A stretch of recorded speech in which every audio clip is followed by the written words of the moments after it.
Brain spotting. What is it exactly, and how can it help a person, especially if they're feeling stuck in traditional talk therapy? Well, today we have Samra Bastian with us, who's going to help us through some of these questions. Samra is the first consultant for brain spotting in Nevada. She is also a licensed marriage and family therapist, and she's also a licensed clinical alcohol and drug counselor. And she's also approved supervisor for both marriage and family therapy and alcohol drug counseling. So she knows her stuff. So I am so lucky to have her today. So welcome, Samra. Thank you. Thank you for having me, Kristen. Yes. So let's just dive into it. First, what is brain spotting? What does that mean? Explain it to us a little bit. Sure. So brain spotting is a therapeutic modality that allows us to be able to access the mid part of the brain. And by that access, we're able to release some of the trauma and negative emotions that a person might be holding on to and being able to reprocess those so that it's no longer weighing on the person. Okay. And when you say midbrain, let's explain that a little bit more. So sometimes a person might be feeling anxious or that they've been through a traumatic situation, but maybe can't find the words to express it, right? Mm-hmm. Okay.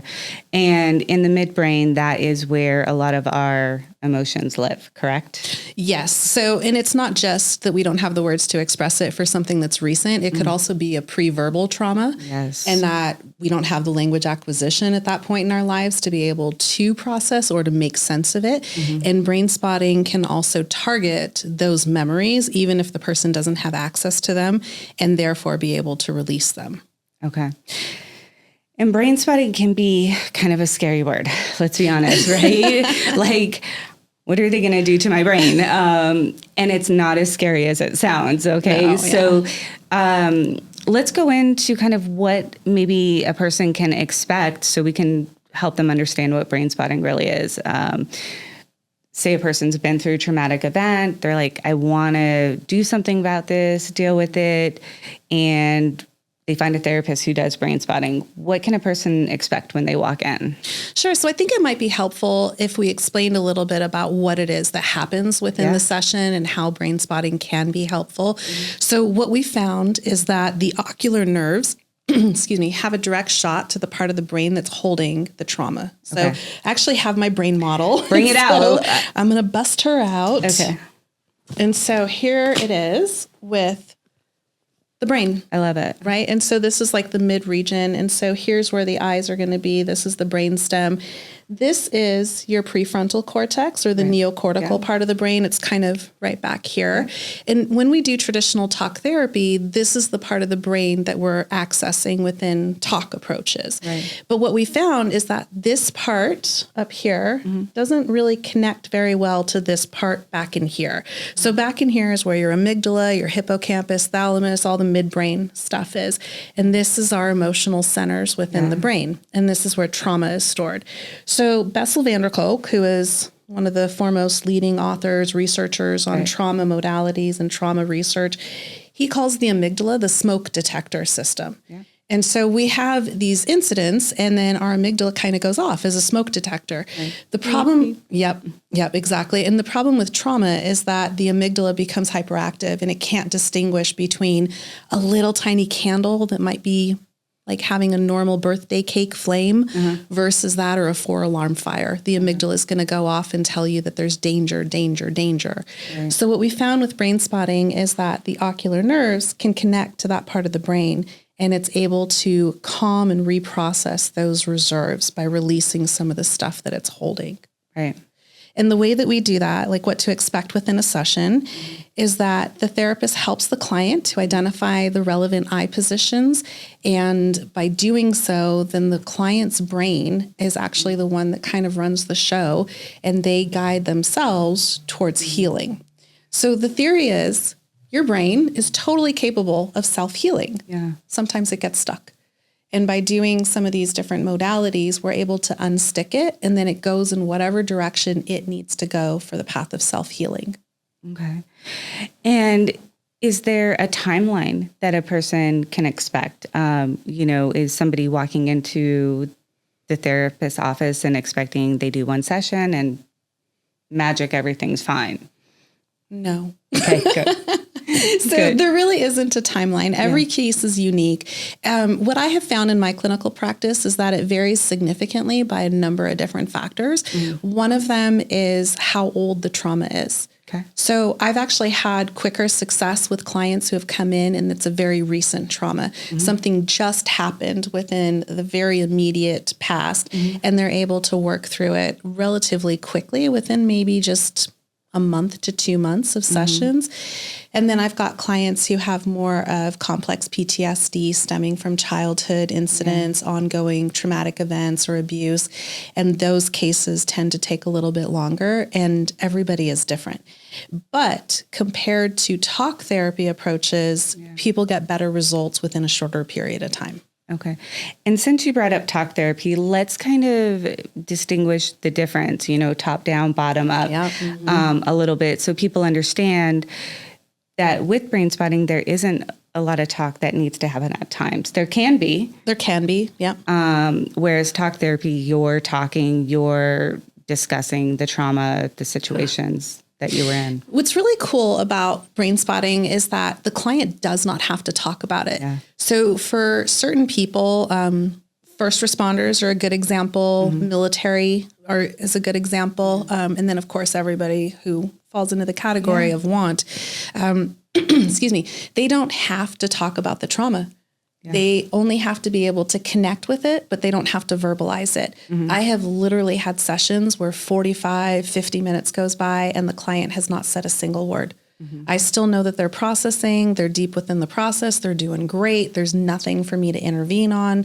And their brain is just naturally processing and flowing and healing throughout that session. Right. Trusting that the brain knows what to do. Yes. And also trusting that the person knows what's in their best interest and what they need. I love that. Yeah. It's a very person-centered approach where it's really about trusting the client, but being available and attuned to them so that their neurobiology and our neurobiology can kind of calm the client and then they can get to the place of self-healing. Okay. So let's kind of explore this a little bit more. So a person is processing their trauma, connecting to it, and you're there as a therapist supporting them, just being really present for them in that moment. And if they're talking, that's fine. If they're not, you're still providing that support. What then? Somebody might say, well, then how does that actually help a person, right? And we go back to the brain a little bit, right? We go back to the brain, but we also go back to when most people are in traumatic incidents, they're alone. They're either alone or they're with their perpetrator. And so if it's a car accident, usually they're alone, something in that ballpark. But if they're with somebody that is actually causing them harm, then they're with a perpetrator. Right. So by having the therapist there, there's a whole bunch of neurobiological things that are going on, right? So one is that the mirror neurons are firing off. You're feeling that safety by having the other person. The therapist is grounded.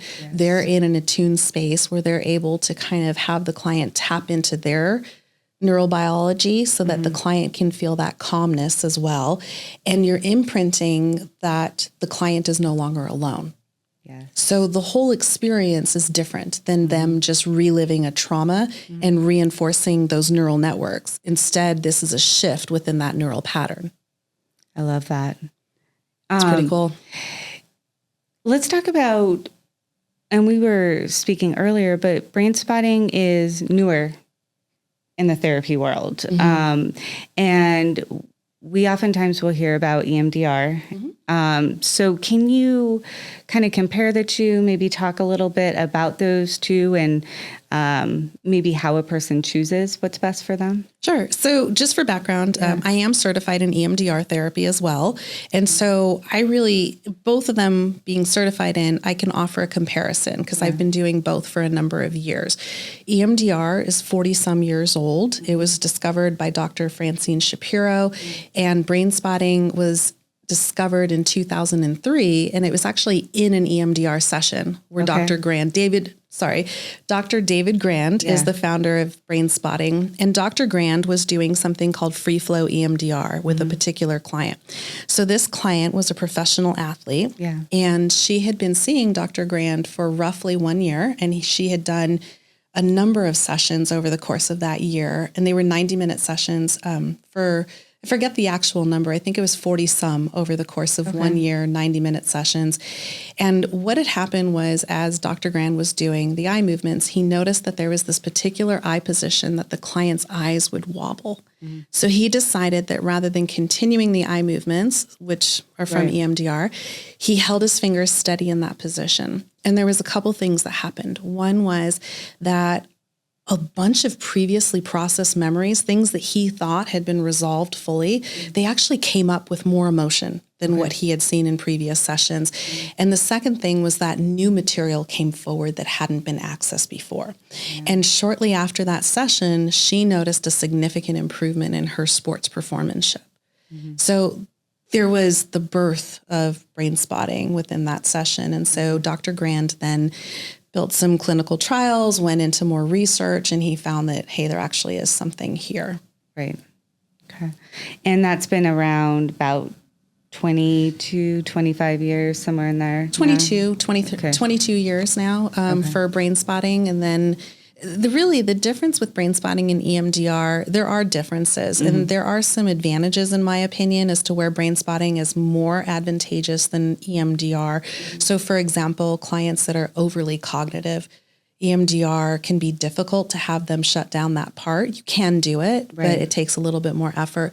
Or if they're more dissociative. And so a lot of clients that struggle with staying present or they check out, Brainspotting can still access those memories and be able to release them effectively. Really, what it comes down to, in my opinion, is client preference. Okay. The way that I word it is that trauma work isn't exactly pleasant. And so whatever the client is more interested in engaging with for the session hour, then I'm going to support that as long as it's got research supporting it and that there's results for the client. And really, Brainspotting and EMDR do have great results. And it really comes down to what is it that the clinician feels more comfortable with, which one do they like more, and also where is it that the client has their interests in, because that's ultimately going to keep them in therapy longer if they're more motivated to see it through. Are there any other modalities that are typically paired with Brainspotting or EMDR that you find? I think so here locally in Las Vegas, Parts and Memory is pretty popular. More nationally, IFS therapy, and then also somatic experiencing. There's a number of these bottom-up approaches that are really helpful for therapy, and you can integrate most of them with Brainspotting and work with the client to be able to get those releases that they're looking for. Yeah.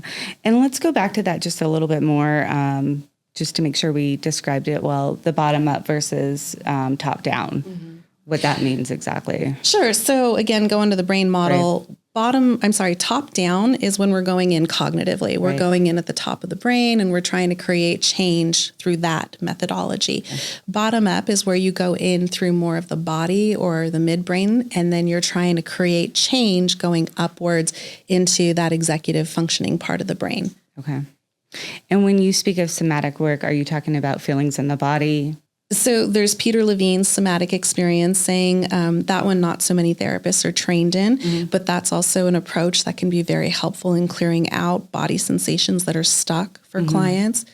There's a lot of really great therapy modalities. And one of the taglines with Brainspotting is that there's no turf when it comes to healing. I love that. Right? Isn't that great? That's beautiful. Yeah.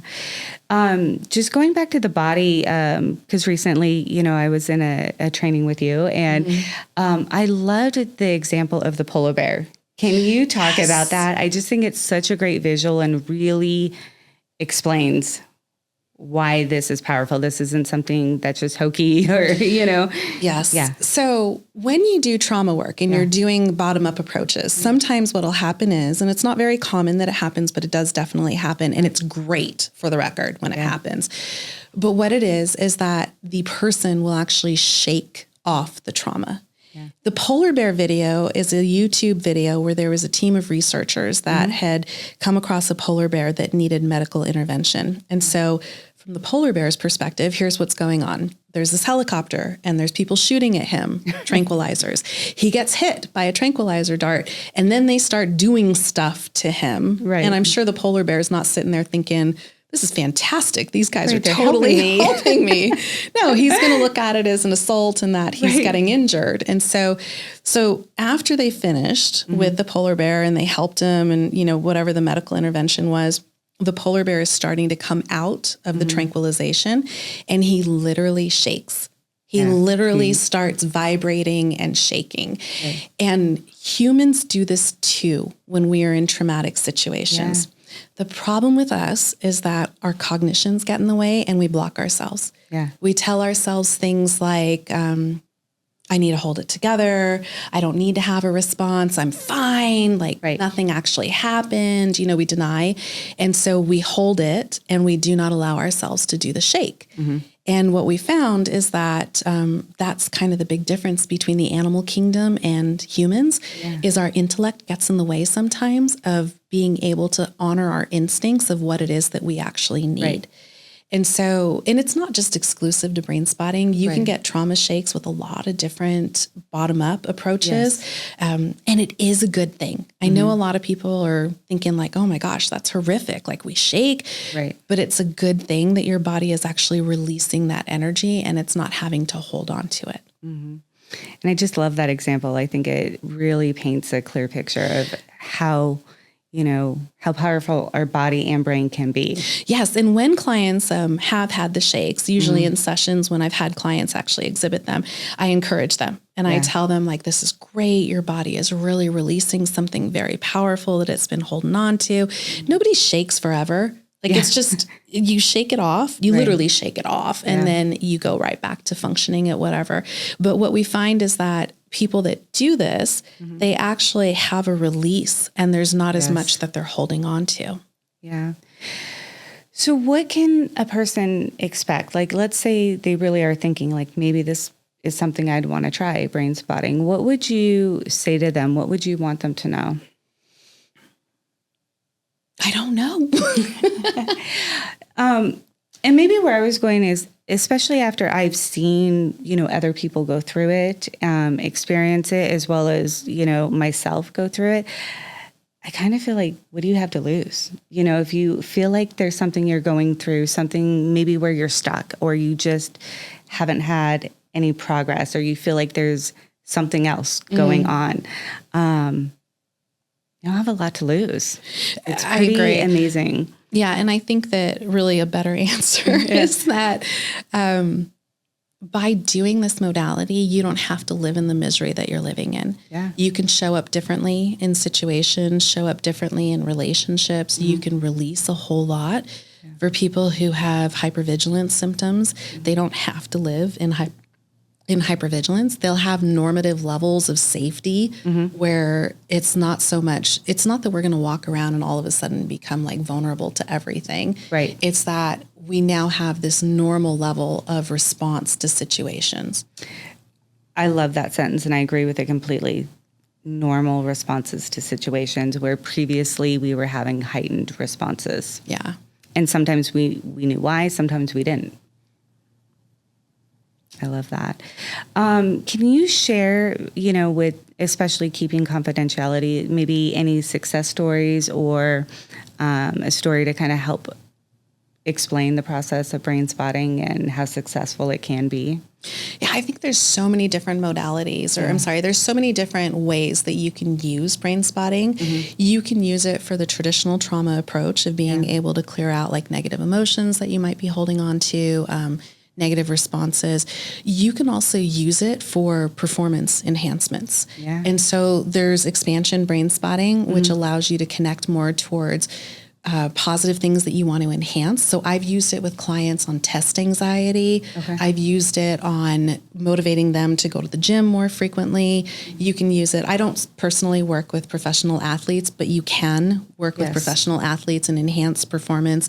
Same thing with creative types, being able to write monologues or acting more effectively and so on. You can use it for weight loss even and motivating yourself. You can use it for substance use and decreasing compulsive behaviors.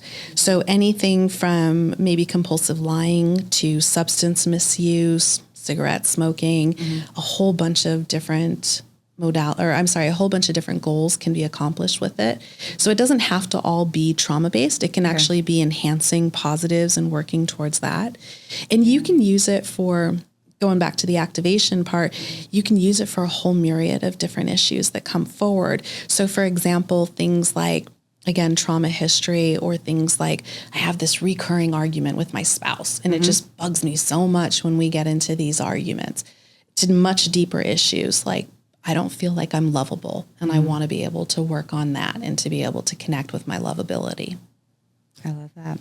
I have a client who has a history of being in the foster care system.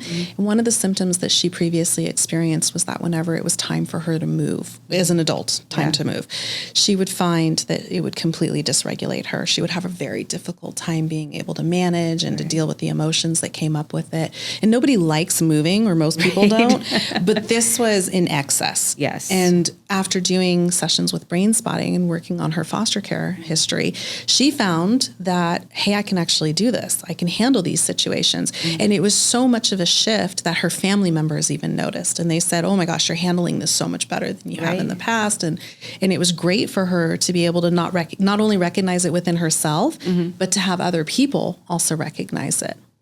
That is amazing. And ultimately that's the goal, right? And, for myself personally, when I did Brainspotting, I did not work on this intentionally, but I don't like bugs. I really don't like bugs. And I noticed through Brainspotting that I was no longer screaming for my husband to come running across the room to kill a cockroach for me. Instead, I was able to deal with it. It was still dramatic and ridiculous, but I was able to do it versus prior to Brainspotting. And that was never my Brainspotting target or my goal. Right. It was other stuff that I was working on, but I found that as a byproduct. I wasn't nearly as... Through that work. Through the work, through like the side channels. And sometimes that's something that happens. We work on one thing, but then we notice that there's these other areas that are positively impacted. Right. Where we no longer have those bigger responses and we're able to kind of cope and maneuver. Right. But your husband still has to kill the bug, to be clear, correct? Okay, so I killed 2 last week all by myself, and I didn't even tell him. Oh, you were getting a sticker. I know. I'm so proud of myself. I'm going to call him. He should know. He should know about my growth. I just find it interesting that never would I have intentionally worked on. My phobia of bugs isn't that profound. Right. It was more of an annoyance with bugs. But literally prior to Brainspotting work, I would yell for him to come running from wherever he was to come take care of it. Right. And so I was that woman who would throw shoes across the room at a bug, trying to nail it down because I did not want to get close to it. Because in my mind, I'm convinced it can somehow develop jumping powers and be able to get to me. Right. Yes. But not anymore. Well, I still believe that they can jump somehow. But now, some can jump, right? I don't think you should have told me that. Some can jump, yes. Well, you know how to deal with this now. Now I know how to deal with it, yes. Yeah. And there's other changes. Going back to that question you asked me about the difference with EMDR and Brainspotting too, for me personally, one of the things that I found was the first time that I ever did Brainspotting, I found that I was actually activated. I had tried for so long with EMDR to get activated and I just couldn't because I'm too in my head and too cognitive. So I couldn't ever shut down that part of the brain and to be able to get to the material that I needed to get to. Right. And so that defense mechanism was super strong for me. And the first time I did Brainspotting, we were able to bypass that part of me that was able to no longer block it. And I actually felt results the first time I ever tried it. And that's when I became super excited about the modality and jumped into it. Yeah. And I would agree with you. And I kind of experienced the same thing too. And let's define what we mean by activation for people. Upset. Okay. Yeah. It's that icky feeling. Okay. So definitely we're thinking about a feeling, a situation, correct? Okay. So we want to be able to access that. You want to access it, but even for those people that can't really access it for whatever reason, whether they're shut down or dissociating, or if they're too cognitive, whatever the reason is, you can still access the material with Brainspotting, which is really great. Okay. Because we can still get people to heal and to help them reach that point, even when they don't have access to it. So Samara, is there any studies out there or research that help really support what Brainspotting can do? There was this really big study that was done after the Sandy Hook tragedy, the one where all that awful stuff happened. What was it, 10 years ago or so? And so what's really great about therapists is that whenever there's this huge national tragedy, a whole bunch of therapists are going to come and they're going to help out. And so true to form with Sandy Hook, a bunch of therapists came from all across the country and they volunteered their services. So we had so many therapists from all these different theoretical approaches coming in to help with Sandy Hook victims. And there were brain spotters, there were EMDR people, somatic experiencing, neurofeedback, equine therapy, art therapy, talk therapy, cognitive behavioral therapy, a whole bunch. And afterwards, they surveyed the participants. And what they found was that people rated Brainspotting at the very first position of treatment effectiveness and their overall satisfaction with the therapy that they received. Wow, that's powerful. It is. It was great. And so Brainspotting really got some recognition, and Brainspotting was in its infancy at that point. Right. And so there's that study. There's a bunch of other ones. There's actually some researchers that do the brain scans before and after Brainspotting sessions. And so they'll do the brain scan and they'll see when the client is activated and they're thinking about their traumatic memories, like what areas of the brain are highlighted, what level of activity is there. And then they do the same scans after a 45-minute single Brainspotting session. And you can visibly see that those areas of the brain that were hyperactive before the session, they've now significantly calmed down at the end of the 45-minute session. I love that. And I love whenever we have the science to back something up. So those are both great. Thank you so much for sharing that. And Samara, if any of our guests want to get in contact with you or have any questions or just services, how would they go about that? We can help anyone. So if people are, let me reword that. If anyone is looking for services, even if my group is not able to help, we do have 7 brain spotters on staff at Valley Counseling Center. But if we are not able to help, I do have access to a number of therapists in Southern Nevada that offer brain spotting services. So I'm happy to help connect if it's something that we're not able to accommodate or to help the person, or if it's a special unique circumstance. The other option is going to the Brainspotting website. So brainspotting.com. And that website is the International Brainspotting page. And there is a tab on there where you can search for brain spotters relative to your area. So with telehealth, you can find anyone that's licensed in the state of Nevada. The directory is not for brain spotting therapists, period. It's for certified brain spotting therapists. And so you can do that search and you can find people all throughout Nevada, or if you're in a different state, whichever state it is that you're located in, the directory will have anyone that is certified listed on there. Okay, perfect. Well, thank you so much for joining us. It was really helpful. Thank you. Thank you for having me. I appreciate it. Okay, thank you.